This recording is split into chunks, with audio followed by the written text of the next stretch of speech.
Hi vlog, welcome to my guys. Shout down. Halo, kembali lagi dengan saya Utari Dharma Sutik dengan NIM 2405076017. Di sini saya akan kembali mereview sedikit materi kelompok 10 minggu kemarin. Let's go. Masuk ke materi yang pertama. Sejarah sastra adalah kajian tentang perkembangan karya sastra seperti prosa dan puisi, termasuk teknik dan konvensi yang digunakan untuk menyampaikan karya tersebut. Karya sastra Indonesia telah mengalami perkembangan pesat, terutama dalam dua bentuk utama, yaitu sastra kontemporer dan sastra populer. Kedua jenis sastra ini memiliki peran penting dalam mencerminkan dinamika budaya, sosial, dan politik Indonesia. Sastra kontemporer menunjukkan inovasi dengan tema yang beragam dan bentuk yang eksperimental, sementara itu sastra populer tunjukkan untuk khalayak luas dengan gaya ringan dan mudah dipahami. Lalu yang selanjutnya adalah sastra populer. Sastra populer adalah karya sastra yang bersifat komersial, ditunjukkan untuk masyarakat luas, dan biasanya mengangkat tema-tema ringan seperti percintaan. Karya ini seringkali diproduksi secara massal dengan harga terjangkau. Sastra populer mulai berkembang sejak awal kesusastraan Indonesia melalui penerbitan novel-novel oleh komunitas Tionghoa, Peranakan, dan Balai Pustaka.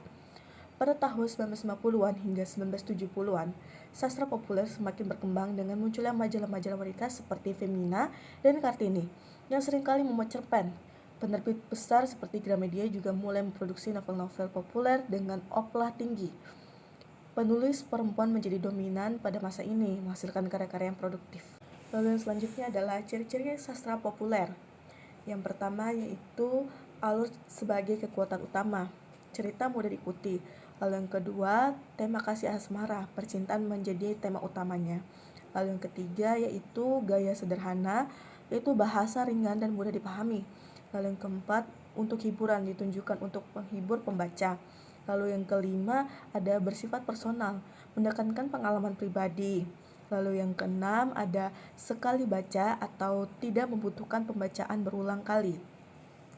Lalu yang ketujuh, ada kesederhanaan, penyajian tema alur dan karakter tidak kompleks. Dan yang kedelapan, yang terakhir yaitu fantasi menonjol, lebih fokus pada imajinasi daripada realitas. Lalu yang selanjutnya adalah sastra kontemporer, adalah karya sastra yang hidup di masa kini atau mendahului zamannya dengan karakter eksperimental. Karya sastra ini muncul sebagai respon terhadap keterbatasan kreativitas dalam sastra konvensional. Tokoh-tokoh penting dalam sastra kontemporer Indonesia meliputi Chairil Anwar, Taufik Ismail, Gunawan Muhammad, hingga Sutarji Bakri. Karya sastra kontemporer seringkali mengobrak-abrik tatanan bahasa untuk mencapai kebebasan berekspresi. Awalnya kurang diminati oleh sifatnya yang non-konvensional, tetapi kemudian menjadi simbol kebebasan seni di Indonesia. Selanjutnya ada ciri-ciri sastra kontemporer. Yang pertama yaitu ada eksperimental atau menyimpang dari konvensi sebelumnya. Lalu yang kedua ada seni untuk seni, yaitu fokus pada keabsolutan seni tanpa peduli penerimaan publik. Lalu yang ketiga ada avant-garde, yaitu karya yang mentradisi tetapi tetap inovatif. Lalu yang keempat ada proses penciptaan bertanggung jawab, tidak sekedar coba-coba. Lalu kesimpulannya adalah sastra kontemporer dan populer merupakan dua bentuk utama dalam perkembangan kesusastraan Indonesia yang mencerminkan dinamika sosial, politik, dan budaya masyarakat. Sastra kontemporer menawarkan kebebasan berekspresi melalui inovasi, bentuk, dan tema yang mendalam. Sedangkan sastra populer memberikan hiburan ringan kepada masyarakat luas dengan gaya sederhana.